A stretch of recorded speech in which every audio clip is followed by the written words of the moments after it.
Huntsman, Winter's War.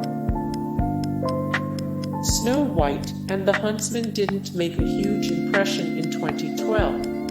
The fantasy film is notable for featuring Charlize Theron, Emily Blunt, and Jessica Chastain, yet somehow failing to be awesome.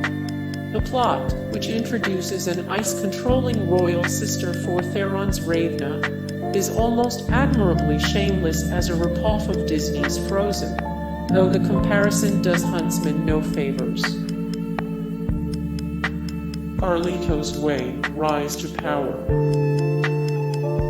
Both Sean Penn and Al Pacino give powerhouse performances in Brian De Palma's 1993 crime drama Carlito's Way. In 2005, Jay Hernandez plays the young Carlito.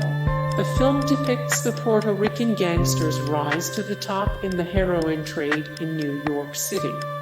Unfortunately for everyone involved, including Sean Combs, Hernandez is not really acting so much as doing a bad Al Pacino impression.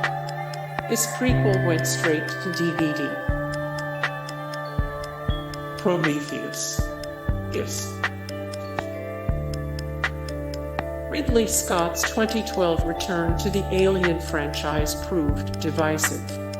That's largely because the movie tries to have it both ways, consciously distancing itself from Alien while also riding its coattails.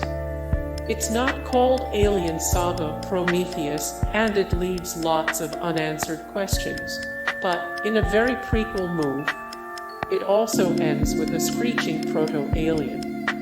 So Prometheus is one part original, one part prequel, and never quite satisfying as either. More Prometheus, the best characters in the whole Alien franchise, ranked 450 of 553, the greatest epic movies ever made, 201 of 722, the best horror movies of all time. From Dusk Till Dawn 3, The Hangman's Daughter. The original From Dusk Till Dawn 1996 was a box office flop that turned into a cult classic. The fandom supported a 1999 sequel and also this straight-to-DVD 2000 prequel. Here, we got the backstory of how Santanico Pandemonium became the vampire princess. There's plenty of gore in this horror/western. Little entertainment value. Pan. Before Peter Pan became the magical boy who never grows up, he was just a little orphan. Why would someone want to see that? Good question. Pan has its moments, and Hugh Jackman gives a deliciously nefarious performance as Blackbeard. However, the magic that is Peter Pan seems to get lost in the blockbuster special effects and over-the-top theatrics. Alien vs. Predator.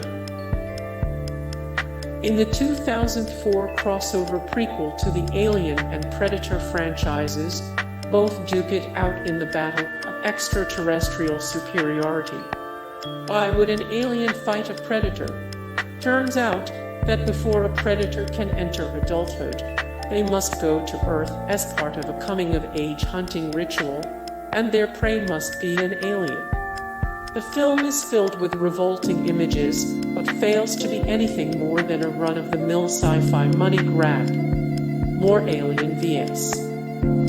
Predator. 263 of 722, the best horror movies of all time. 23 of 57, the best alien horror movies ever made. 41 of 186, the best alien movies ever made.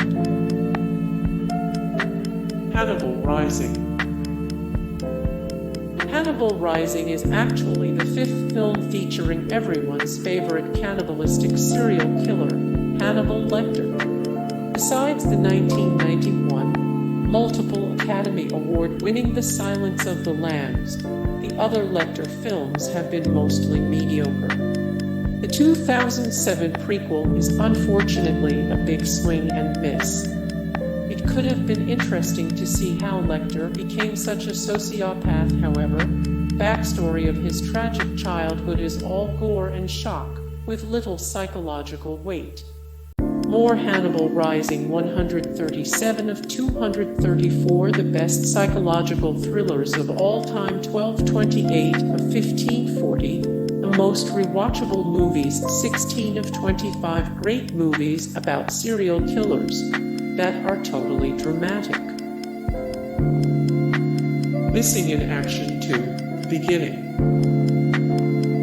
This 1985 sequel/prequel was filmed at the same time as the original Missing in Action, which hit theaters in 1984. The second installment tells the story of Colonel James Braddock's Chuck Norris time at a POW camp in Vietnam. The lone bright spot for any Chuck Norris film is always Chuck Norris himself. More Missing in Action 2. The Beginning 273 of 333 The all-time greatest martial art movies 35 of 82 The best Vietnam War movies 11 of 39 The best Chuck Norris movies. Scorpion King 2 Rise of a Warrior. This 2008 direct-to-DVD flick is a prequel to The Scorpion King 2002. Of course, that film, starring The Rock, was actually a prequel to The Mummy 1999. Scorpion King 2 tells the story of young Matthias Michael Copon as a young Dwayne Johnson who sets out to avenge his father's death. The action-adventure may not be the worst thing you'll ever see, and does have some very mild B-movie appeal, but only if you're a fan of the genre. The Flintstones in Viva Rock Vegas. Fans of the Hanna-Barbera television cartoon got an okay adaptation of their beloved Stone Age characters from Bedrock in 1994. At the very least, the film brought baby boomers back to an age of nostalgia, and John Goodman's performance as Fred Flintstone made the comedy watchable. Just 6 years later, the unwanted prequel came along to bore audiences to death with silly puns and stale humor. Or The Flintstones in Viva Rock Vegas 36 of 224 The worst sequels of all time 329 of 356 The best musical movies of all time 7 of 22 The worst live-action movies based on cartoons. Butch and Sundance The early days. Has anyone even heard of this prequel 7 years after the original Butch Cassidy and the Sundance Kid 1969? Paul Newman and Robert Redford were replaced by Tom Berenger and William Catt. The prequel depicted the coming-of-age years for the young Western outlaws and the formation of the Hole-in-the-Wall gang. The film doesn't have much of a narrative and lacks the character and fun of the original. Exorcist, The Beginning. The original The Exorcist 1973 is considered one of the most iconic horror films ever made. The film has 2 sequels and then, interestingly enough, 2 versions of the prequel. Exorcist, The Beginning is the version that went wide in 2004. After a 30-year wait, audiences finally got to see the very first time the pesky demon Pazuzu and Father Merrin first duked it out in what looks like a cartoonish battle of good and evil. More Exorcist, The Beginning 30 of 67 The best demonic possession movies 22 of 53 The best horror movies about the devil 115 of 139 The most terrifying religious horror movies. Oz the Great and Powerful. Sam Raimi's 2013 prequel to The Wizard of Oz 1939 is certainly aesthetically pleasing. The effects are dazzling and extravagant. However, there is so much CGI going on that it overshadows everything else. The prequel tells the story of Oscar/Oz James Franco as he goes from ham and egger magician to legendary wizard. The issue is that Oscar is not really a likable character, so the audience has a hard time rooting for him. In the end, the film fails to find the magic of the yellow brick road and ultimately makes us yearn for the original.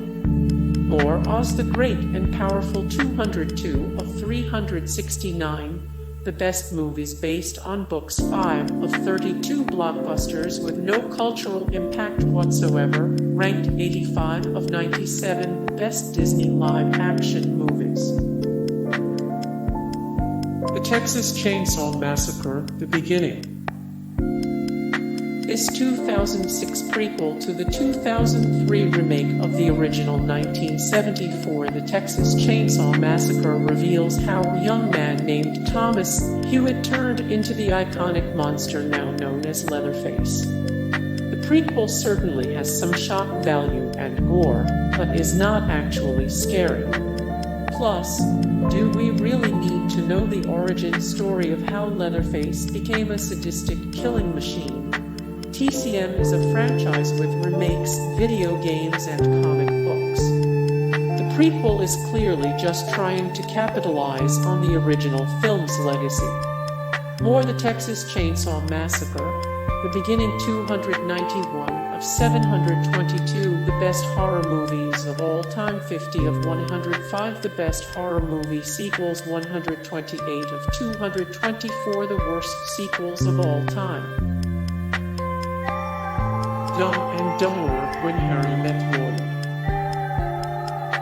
9 years after the original Dumb and Dumber 2003, we got the opportunity to see the origin of Lloyd and Harry's friendship. In case you were wondering, it was in high school, when the pair was deemed special by the school and placed in class together. While the original film certainly had its charm, and the comedic talents of both Jim Carrey and Jeff Daniels, the prequel is simply not funny and totally unnecessary. Or Dumb and Dumberer: When Harry Met Lloyd, 150 of 151 the most rewatchable comedy movies, 18 of 70 the dumbest movie sequel titles, 68 of 68 the best comedy movie sequels. Van Wilder, freshman year. Who knew there were 3 Van Wilder films? The last installment came in 2009, 7 years after the first movie, which starred Ryan Reynolds. The original comedy wasn't very funny, and neither was the 2006 sequel. Yet, they still felt the need to make another Van Wilder.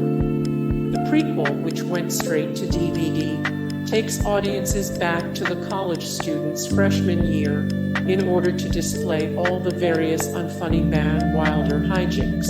Hey guys, thank you so much for the support and likes and comments down below, and also thank you so much for watching, and I look forward to see you in the next video. Then take care, bye.